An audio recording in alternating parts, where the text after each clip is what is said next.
I wanna shoot, baby. Cabeçudo, anti-herói, X-Men, esculhambado de nascença. De quem que nós estamos falando? De quem que nós estamos falando? Wade Wilson.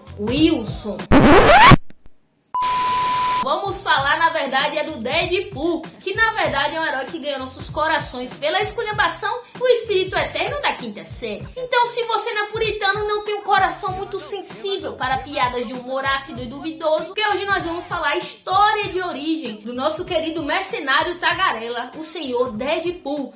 Sem mais delongas, por gentileza, roda a vinheta.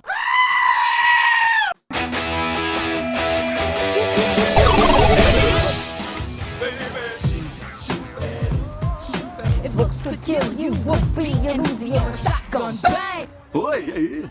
Pois é, né? Bolas de quem eu tive que chupar pra ter o meu próprio filme? Eu não posso contar, mas rima com Wolverine.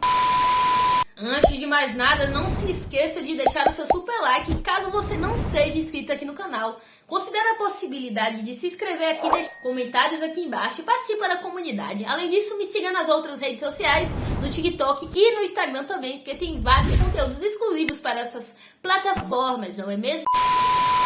Nosso querido Deadpool, na verdade, se chama Wade Wilson, criada pelo Robin Liefeld e pelo Fabian Nicieza, pessoal, em 1991. E a sua primeira aparição foi em Novos Mutantes, ou aqui no Brasil chamado Os espetaculares e maravilhosos mutantes dos X-Men. Na verdade, como uma paródia do Deathstroke. E sim, pessoal, o Deathstroke veio primeiro, né? Que pensando nisso, o Robin e o Fabian pensou, rapaz, eu quero zoar aqui esse personagem, o que é que eu vou fazer? Eu vou criar outro. Ligou pro cara que tinha feito o Deathstroke, falou, rapaz, eu quero parodiar seu personagem. E o cara falou, agora. Foi um plágio descarado e esculhambado como o personagem é, o espírito da quinta série. O Deadpool, galera, tem um humor muito sarcástico, ácido, e ele chama até de humor negro algumas vezes, fazendo piadas ali com coisas, com pessoas aleijadas. Pessoas cegas. Isso é uma piada bem gostosa.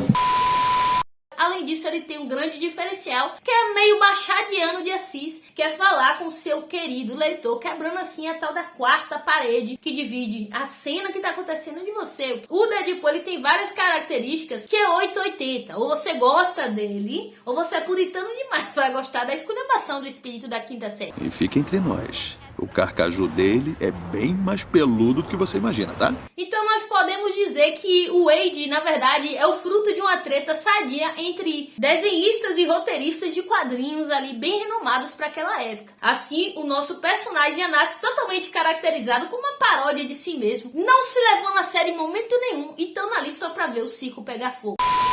Quando ele apareceu lá na HQ dos Novos Mutantes, ele fazia ali meio com um anti-herói, um vilão ali. Porém, ele não tinha ainda o HQ que era só sua. Isso aconteceu de verdade quando ele fez um enorme sucesso, galera. E na verdade, o Deadpool tem toda essa questão dele jamais aceitar ser um herói. Ele não é um herói, pessoal. Ele é um anti-herói. Por que que ele não pode ser um herói? Por um motivo bem simples. Ele mata. Mas mata qualquer um?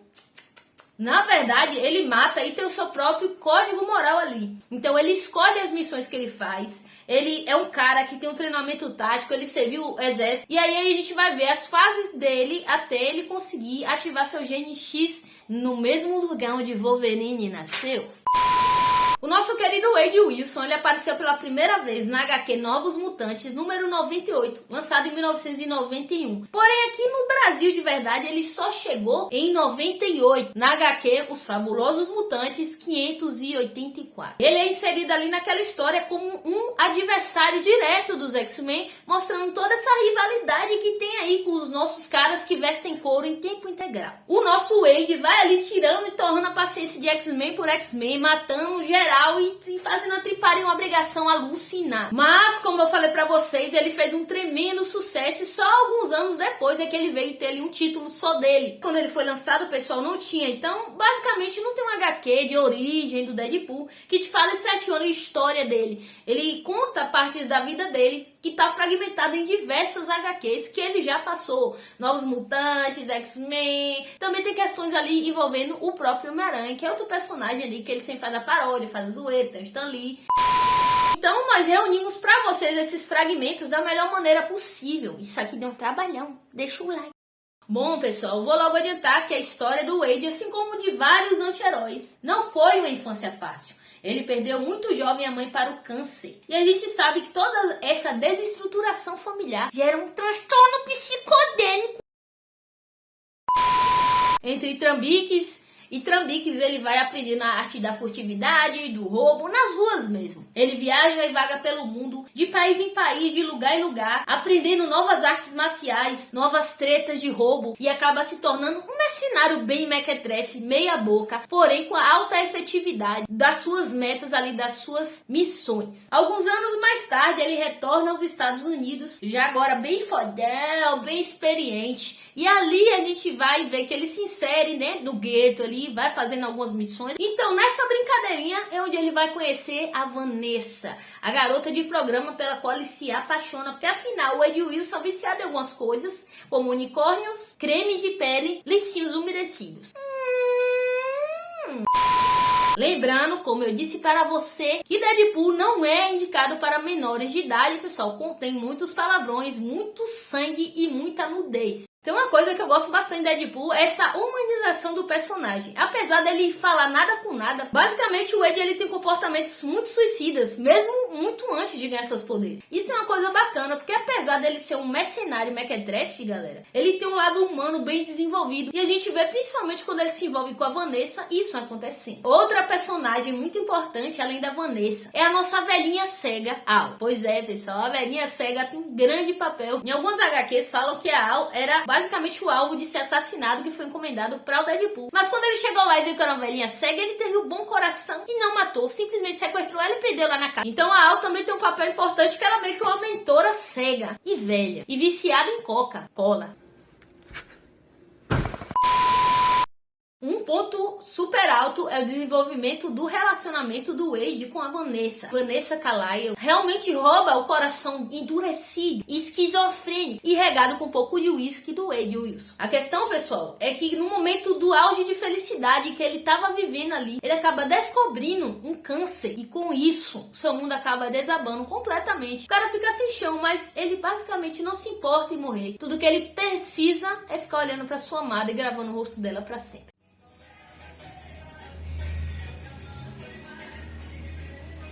Eu ia xingar o carro, mas não vou xingar não, que essa música é massa.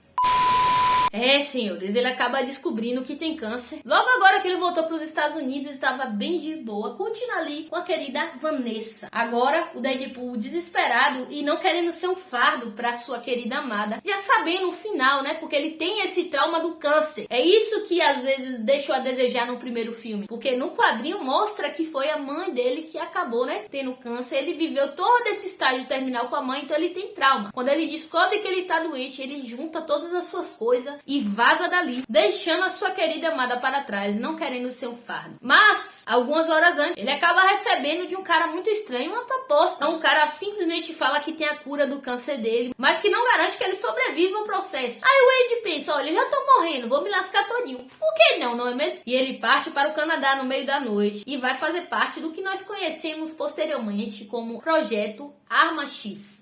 É, Wolverine, Deadpool, Dente de Sabre e os X-Men. É tudo interligado!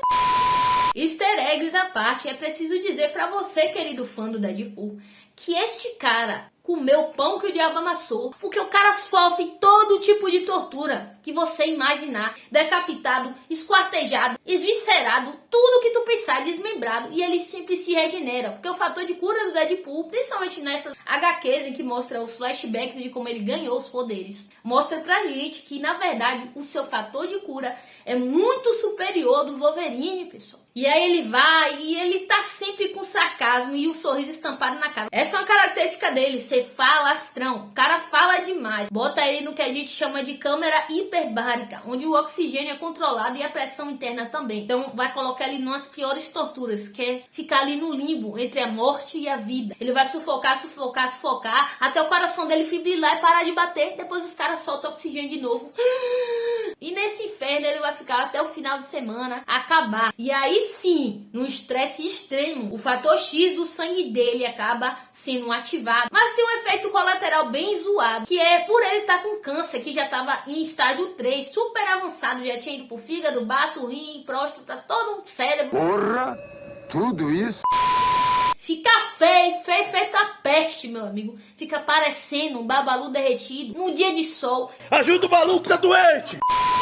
E esse é um efeito colateral muito importante, porque é mostrado que isso só aconteceu porque ele tá com um câncer tão espalhado que mesmo um fator de cura pré-ativado ele não conseguiu resolver. Porque agora o nosso querido Pooh nem vai querer mostrar mais o rosto. Ele não tem uma história de origem linkada só em um HQ, como é o caso do Wolverine. Ele tem a história dele pulverizada em diversas HQs e isso rende a nós grandes easter eggs. Afinal, ele foi criado com o intuito mesmo de ser zoeiro, de esculhambar, de fazer referência, porque ele fala com você, ele fala da cultura pop. Em várias HQs, o Deadpool tem consciência de que tá dentro de um HQ. E nesses crossovers, até o Thanos, pessoal. Mas eu já fui derrotado já umas 6 vezes. Porque o Thanos é responsável por Deadpool nunca poder morrer. O que acontece é que Deadpool sempre foi louco, como eu falei, tinha tendências suicidas, né? Autodestrutivas, digamos assim. Então ele sempre flertou muito com a morte. E um dia ele acaba conhecendo o que é chamado na HQ de Senhora Morte, que é a personificação não tão bonita quanto a de Sandman. Certamente que sim. Mr. Sandman, bring me a dream. Pam, pam, pam. Para com essa porra! E aí o Deadpool acaba se apaixonando, ele flerta com a morte. O cara é um comedor de entidades espirituais. E aí Thanos, além de destruidor de mundos, é um corno chifrudo, nervoso. Ele fala, peraí, desgraçado. Vamos fazer o seguinte, já que você tá flertando com a minha mulher, porque ele era apaixonado pela senhora Morte. Ele fala o seguinte, rapaz, você mexeu com minha mulher, agora eu vou lhe regaçar todinho. Vou fazer o seguinte, você nunca mais vai ver mulher, doido. Eu quero ver ele, pronto. Você vai ser imortal, porque aí você nunca mais vai ver a morte novamente. E assim o Thanos amaldiçoa o Deadpool com a imortalidade. Vai falar para toda a eternidade. Meu Deus. É uma das características que torna o Deadpool tão querido e diferenciado dos demais. E, gente, quando eu falo diferente dos demais, é literalmente diferente dos demais. O cara é tão zoeiro que ele quebra essa tal dessa quarta parede. O que é a quarta parede? Quando você tá no teatro, tem as 3 paredes ali que formam o palco, né? O fundo e as 2 laterais. E tem uma parede que seria a quarta parede, que na verdade é uma parede imaginária, como se fosse um vidro, né? Em que a gente tá assistindo a peça e a galera tá lá apresentando a peça como se fossem mundos diferentes. A gente tá assistindo. No caso do Deadpool, além de falar das HQs dentro da HQ, ele fala diretamente com você. E isso torna engraçada demais as HQs. Só que teve um escorregão aí. Nem tudo são flores, não é mesmo? Porque a gente teve aquela tentativa de trazer o Deadpool para os cinemas ali no filme do Logan, né, no filme do Wolverine, a origem, que foi uma merda. E mais pra frente a gente vai rir demais com a referência sobre isso. Com a característica marcante do Deadpool, além de quebrar a quarta parede, de falar diretamente com você, de fazer toda uma metalinguística, é exatamente poder referenciar ícones da cultura pop. Ele zoou Batman, zoou Deathstroke, zoou Superman, zoou ele mesmo, zoou todos os outros Vingadores. É muito interessante e ele também tem uma amizade muito bem desenvolvida em várias HQs do próprio Homem-Aranha e do Wolverine. Será que nós vamos ver algum Homem-Aranha aí no filme do Deadpool? O que eu acho bem complicado, porque tem a questão dos direitos autorais. Como eu falei, ele não tem grandes histórias próprias, mas é um personagem muito cativante. É o espírito da quinta série. Eu não te perguntei! Ninguém te perguntou! Semana que vem vai ter a segunda parte desse vídeo, que é falando sobre o filme do Deadpool, do filme 1, e falando um pouquinho do filme 2 e das referências encontradas ali. O que é que a gente tá esperando pro filme 3, tá? Comenta aqui embaixo se você já tá ansioso para ver Hugh Jackman com a roupinha colorida dos anos 80. Então é isso, que a força esteja com você do outro lado. Até a próxima. Fui!